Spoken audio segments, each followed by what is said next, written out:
because I am not familiar with the history of this particular subject matter. I may be crying, depending, so prepare yourself for this. But we are going to watch a video about Sergeant Stubby, the most decorated dog of World War I. So, I am not familiar with Sergeant Stubby. But the most decorated dog of World War I? Sign me the fuck up. I'm there. So, let us check this out. To another episode of Biographics. I am your interim host, Carl Smallwood. That is Carl with a K, Smallwood with a small, followed by the wood. Yep, it's the real name. I'm going to say it every time because people still don't believe me. And today we're talking about Sergeant Stubby, the most decorated dog of World War I. And as with all the videos here on Biographics, this one is based on a script submitted to us by a member of our writing team. That member today being Arnaldo Teodrani. And before we continue, I'd like to point out that I'm really not well. I've been bedridden for the last few days. So if anyone out there thinks I look paler or more sickly than usual, that's why. Fortunately, me being British, I'm going to guess that that's not too big an issue because I always look like this anyway. So let's continue.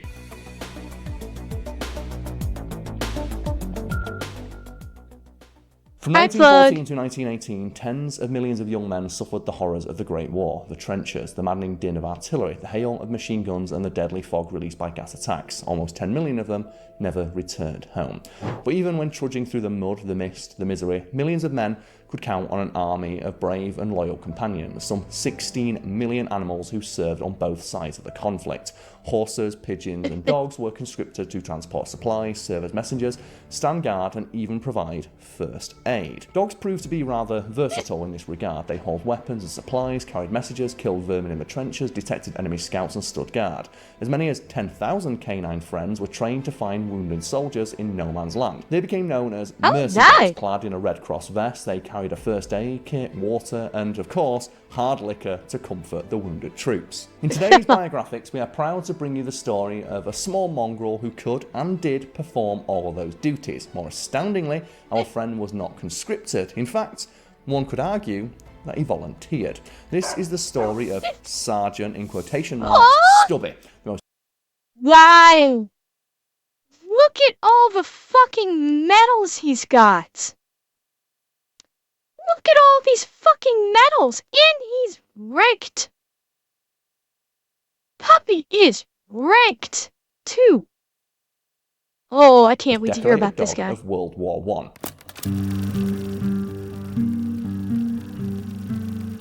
European nations have been swallowed by the maelstrom of the Great War on July 28, 1914. As of March 1917, most theatres of the conflict had ground to a stalemate, the continent scarred by trenches, shell holes, and unburied bodies.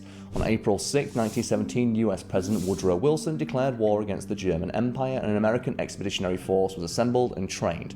Its soldiers, nicknamed doughboys and referred to as such throughout the rest of this video, were to be transferred to France to join their British, Commonwealth, and French allies on the Western Front against Let's find out, Masaki. One of the doughboys' training camps was Camp Yale in New Haven, Connecticut. This was home to the 102nd Infantry Regiment, itself part of the 26th Division under Major General Clarence R. Edwards. As the troops drilled and prepared for war, one peculiar recruit appeared seemingly out of nowhere. A mongrel with friendly eyes and a determined snout wandered into the camp. His size was far from impressive. In fact, his legs were rather short and stubby.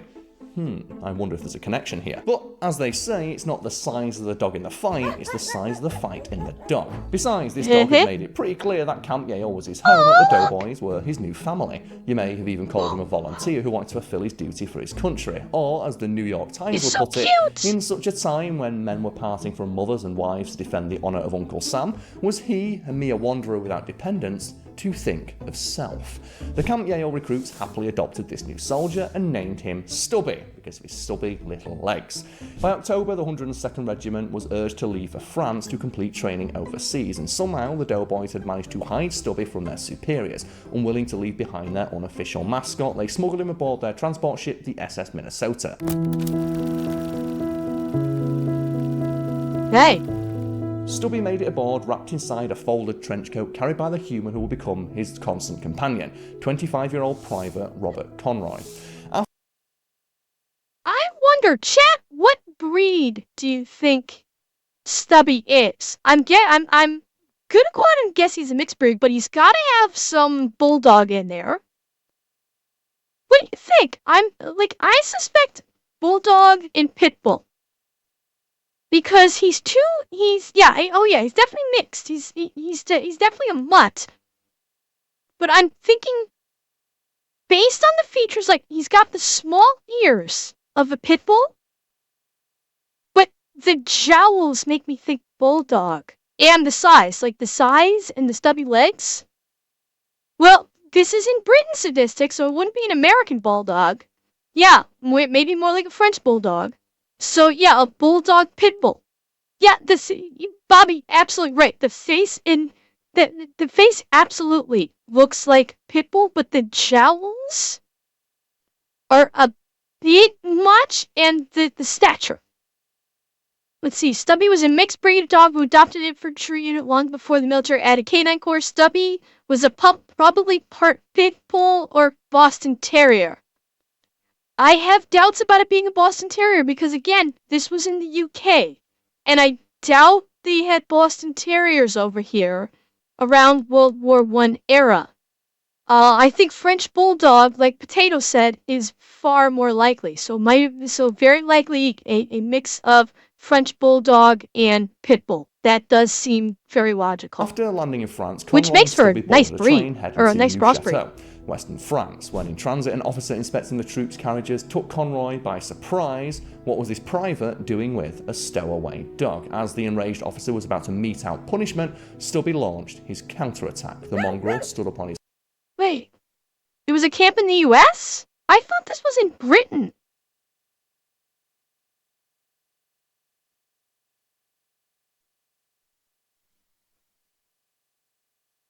I thought this was in Britain. Is it US?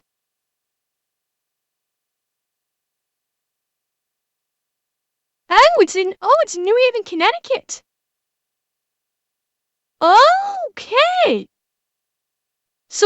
I thought it was a UK unit. Okay. So then Boston Terrier does make sense. Although I'm surprised it said Boston Terrier mix instead of like Pitbull mix, because that face is very much Pitbull. Okay. Away dog. As the enraged officer was about to mete out punishment, Stubby launched his counterattack. The mongrel stood upon his hind legs, raised his front right paw, and executed a perfect salute. The officer stood speechless and then abandoned all resistance. And I can only think of that scene in like Shrek 2 with like, Puss in Boots of just the... I can't do it, obviously, because I'm British and pale, so you just look at me and think, God, just go back to bed, man.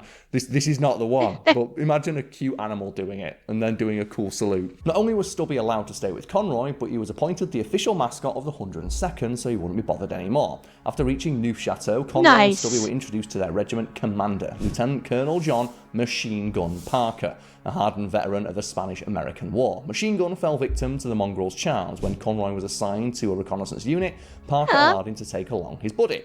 So a dog would be quite useful when you're sniffing out Germans. In October 1917, the French had reconquered the town of Chemin-des-Dames, not far from the Belgian border. Their forces now exhausted, they badly needed some reinforcements. Thus, in January 1918, the training of the 26th was cut short, and its doughboys were assigned to that sector. They would complete their training directly in the trenches, alongside their more experienced French allies. Conroy and Stubby reached the front lines in February of that year. This was a relatively quiet stretch of the Western Front, at least in theory. In March.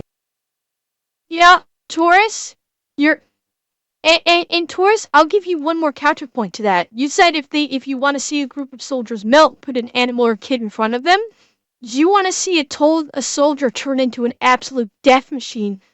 You put in harm's way or harm a kid or an animal, and that soldier, corpsman, marine, what have you, will turn into an absolute death machine.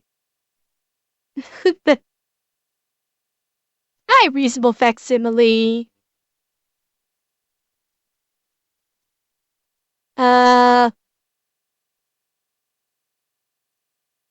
Okay, Bobby, if you are referring to pit bulls, I am 100% in agreement with you.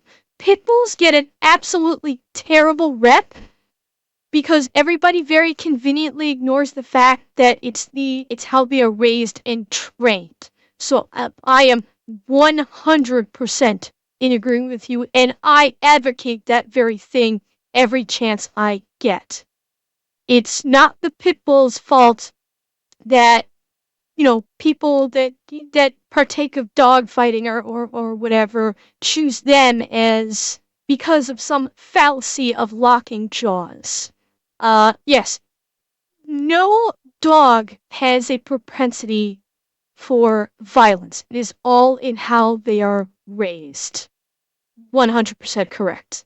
Alone, the 102nd suffered 446 casualties from poison gas attacks alone. The first attack came on March 17th. Luckily, Private Conroy had planned ahead, fashioning a custom-made gas mask for Stubby. When the clouds of terror seeped into the trenches, Conroy ordered his pal to hide in his own bunker.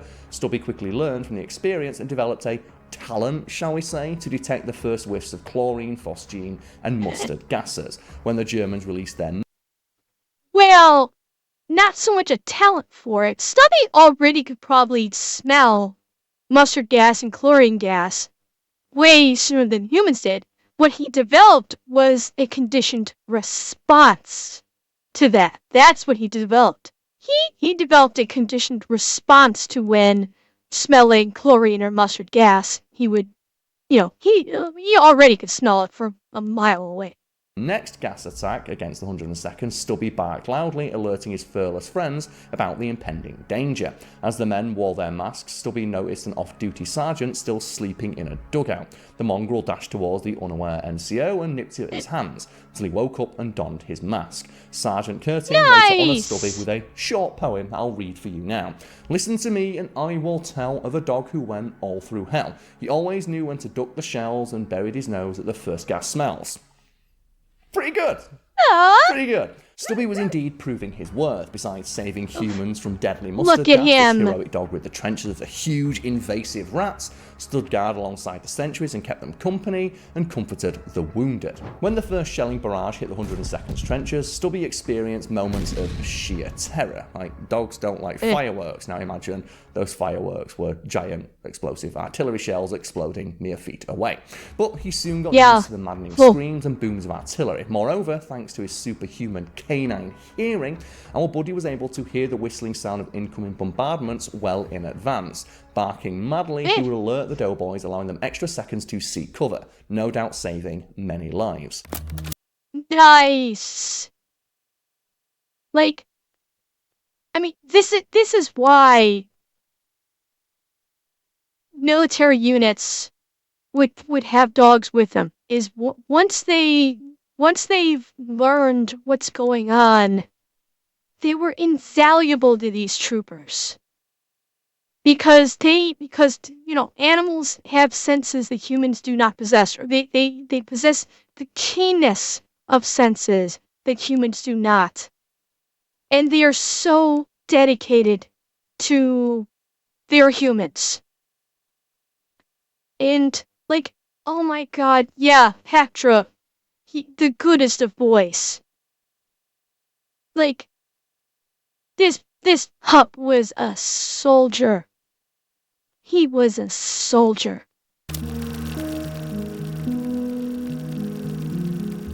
On March 21st, the Germans launched their spring offensive, an attempt to break through the Western Front. On April 20th, German trench raiders overran the position manned by the 102nd and headed towards the village of Seicheprey. Conroy and Stubby were resisting in the rear, but were ordered to help retake the village. The 102nd successfully pushed the Germans back to their original position, and French artillery finished the job, forcing the raiders to withdraw. Conroy and Stubby resettled at their original position. The following morning was calm, and Stubby decided to take a walk in the now quiet no man's land. Suddenly, an enemy shell exploded, releasing a hail of shrapnel. From the trench, Conroy could hear Stubby's loud distress barks, and there's nothing worse than the sound of just a hurt dog. It's like, it's that once I cannot stand that noise. I hate. There are few more heartbreaking sounds in this world than hearing a dog hurt. There are few things that break my heart more than hearing the sound of a dog that's been hurt. Oh, I would have. Oh, I would have. If I was in this soldier's position, I would have lost my shit. I would have absolutely lost my shit if I heard if I heard Stubby crying in pain. Oh When God. they put it in movies and fiction, it sucks. It's like when you step on your dog's toe and you just feel so bad. So I remember once where my old dog. I'm going to be asking the editors to put in so many pictures of my old dog if I can find them. But yeah, I remember like my stepdaddy came in wearing his work boots and he stepped on the dog's foot. He felt so bad. He just drove out and immediately came back with like a Big Mac for the dog and just gave the dog a Big Mac. And then from that day onwards, the dog was always just mysteriously waiting in front of the door whenever he came home, mysteriously trying to get under his feet. I wonder why. Anyway, from the trenches, Conroy could hear Stubby's loud, distressed barks. The private crept out of the trench and hugged his friend, realising in horror that he'd been wounded in his breast and his left foreleg. The army surgeons did their best to save their mascot, and Stubby made a full recovery by June. In July, he and Conroy were back in action. As they advanced against the enemy lines, marching amidst tall sheaves of wheat, many doughboys were struck by machine gun and artillery fire, their wounded bodies disappearing into the fields of gold. Stubby, once again, proved his worth. Thanks to his keen sense of smell, this tiny medic was able to locate his wounded compatriots, carrying first aid kits and offering precious comfort and, of course, some hard liquor before rushing to retrieve human help, again saving many lives. The entire 26th Division continued their advance, reaching the town of Chateau Thierry on the Marne River by July 10th. The locals celebrated the arrival of the Americans and, of course, their adorable mascot. However, celebrations were interrupted by Stubby's own loud barks. Conroy realised that his buddy was sounding the alarm for another barrage of gas shells, and the troops immediately wore their masks and corralled the population to safety. Stubby again saved a bunch of lives. God damn, the goodest of boys. Stubby, you are Hello, Stubby, Mr. good Wick, boy. Someone hurt my dog. Yeah. Gratitude for saving them from almost certain death, the women of Chateau Thierry presented Stubby with his own uniform, which of course is adorable, a suede leather blanket embroidered with the flags of the Allies. Conroy would later pin the numerous medals that the heroic dog collected in his military career upon this blanket and uniform. And speaking of medals, in a matter of weeks, Stubby would earn his most prized decoration.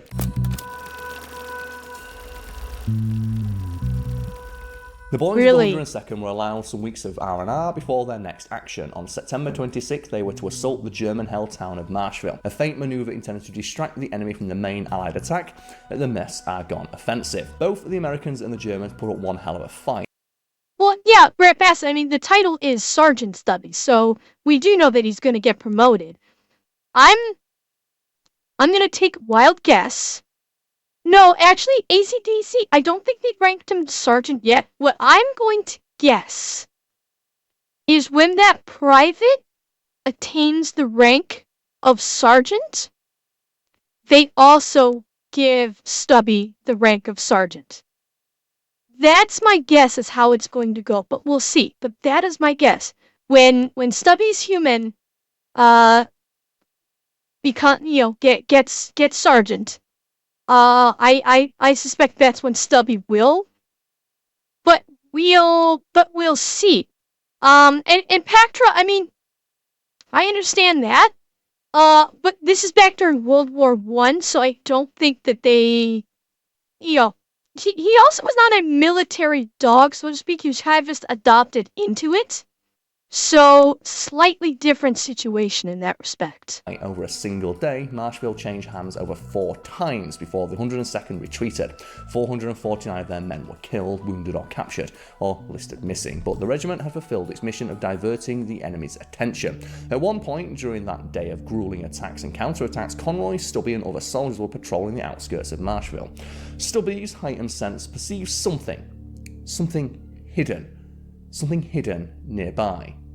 something hidden in the shrubs. Without hesitation, Stubby leapt into the bushes, snarling with menace. Now, the enemy hiding in the undergrowth was described by the New York Times as a German spy.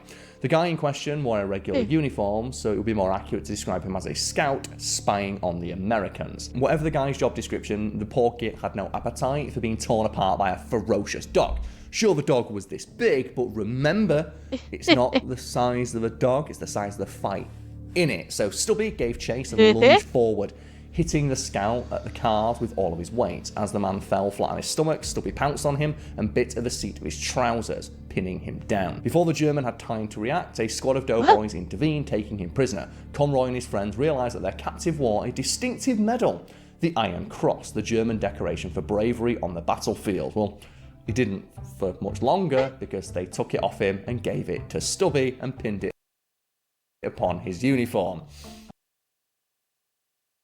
Good boy. Fucking based. Yeah, you want to spy on us? We're giving your Medal of Bravery on the battlefield to an actual soldier with bravery on the battlefield with fucking Stubby. Fucking based. Yeah. So at this point, why did they not just take Stubby out into no man's land, just pointing towards Germany, take off his lead and just follow him all the way to Berlin and just watch him just tear the balls off Emperor Wilhelm? He probably could have done it. Anyway.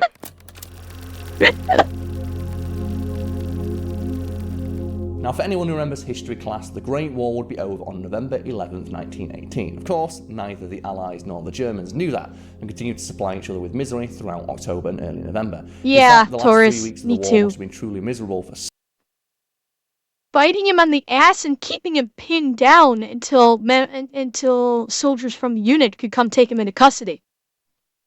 Like, that's a good boy. That's a good boy.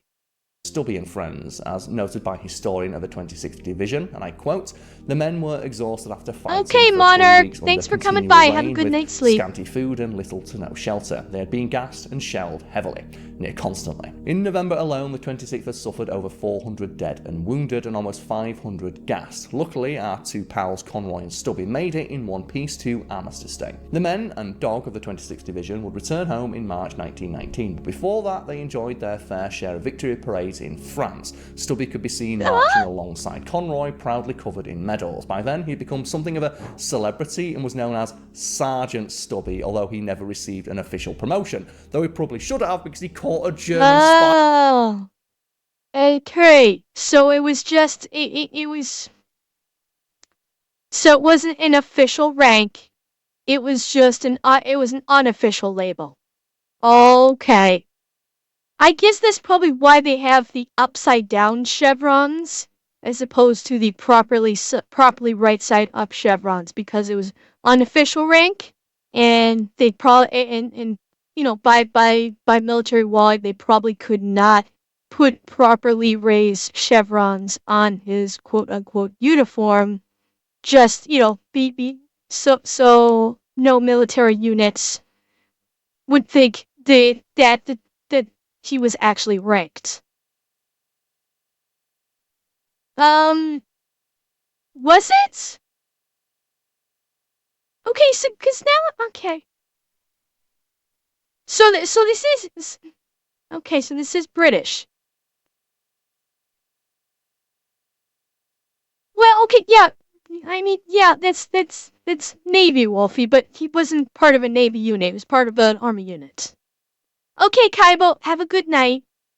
And stole his Iron Cross. Back home, Stubby entered the American Legion, an organisation of war veterans, joining in their parades and conventions. On those occasions, he Yeah, the British enlisted rank is like that, but he wasn't part of a British unit. He was part of an American unit.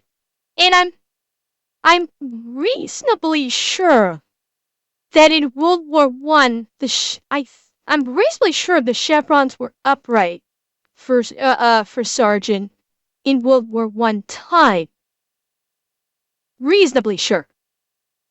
I could be wrong. They may have been inverted during World War I times, but I thought that they were upright. Were they inverted for World War One? Okay.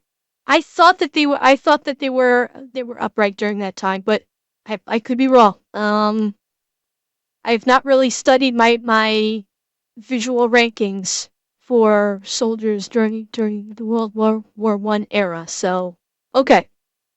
He was introduced to 3 presidents, Wilson, Coolidge, and Harding, respectively, and was decorated by General Blackjack Pershing, Commander-in-Chief of the American forces in Europe. But in September 1922, Stubby decided to broaden his doggy horizons beyond military life and enrolled in law school at Georgetown University, Washington, D.C. What? Well, Robert Conroy did, but Stubby tagged along, becoming the mascot of the football team. Now, according to the Connecticut Military Department, and I quote here once again, between the halves, he would nudge a football around the field, much to the delight of the crowd. This little trick is thought to be, by some, the origin of the halftime show. So yeah, if you happen to enjoy just watching Usher absolutely kill it at the most recent halftime show, you might have Sergeant Stubby to thank for that. Sadly, Stubby's journey on this earth was already beyond its own half-time. On April 4th, 1926, the New York Times published the news nobody wanted to hear.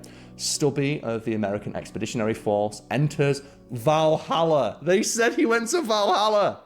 He went to Valhalla. Oh man, imagine like dogs in Valhalla. Let's go. That's super. I mean, he was a warrior. Stubby was a warrior. And warriors go to Valhalla. Go ahead.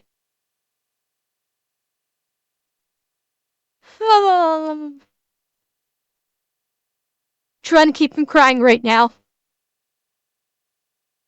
Super strong.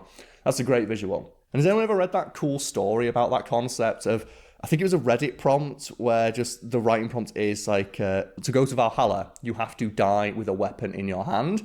And it's like a story of a guy who wakes up in Valhalla with like a spatula in his hand. And the writing prompt is like, try to explain why. And I won't spoil it. I'd recommend if anyone can track it down. But I really liked, as long as you die fighting, you go to Valhalla. And that fight can be metaphorical or literal. Anyway, but I digress and move back to Sergeant Stubby now. By the time of his death, Stubby was the proud wearer of a Humane Education Society Hero Medal, 2 American Legion Medals, 3 Service Stripes, 2 Campaign Medals, 1 Purple. Wait. What medals did he get? 2 American Legion Medals. Stubby was the proud wearer of a Humane Education Society Hero Medal, 2 American Legion Medals, 3 Service Stripes, 2 Campaign Medals, 1 Purple Heart. Remember, he was injured. The Republic of France Great War Medal, and of course, an Iron Cross he stole from a German. Had he been a good boy? Well, no. It could be argued that he was the best boy. He had the medals to prove it. Like, how many dogs do you know stole an Iron Cross off a German? So I hope everybody found this video to be educational, entertaining, and informative. I certainly found the script to be all 3 of those things, and if you are inclined to agree, you can let the author of this one, Arnoldo Tiodrani, know by clicking on the social links provided below. You can also like the video, comment with feedback or suggestions. I want to know, tell me a story about, your dog. I love my dog. It's dead now, but I love it. I had 2 dogs when we were kids. The first one was called Cracker. He was like a little staffy run that the owners didn't want, so we got him.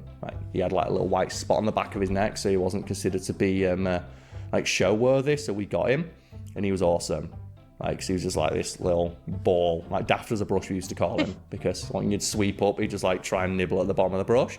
And then our second dog was a staffy cross called Penny. I almost said Poppy though, so that's my brother's dog's name. Alright. As much as I love hearing about his dogs, he's going to be spending the next minute and a half talking about his dogs, so I'm going to stop the video there, but I am giving him a like for a very good video. That was great. That was a great video. Sergeant Stubby. Oh, the bestest boy. He was the bestest boy. He was.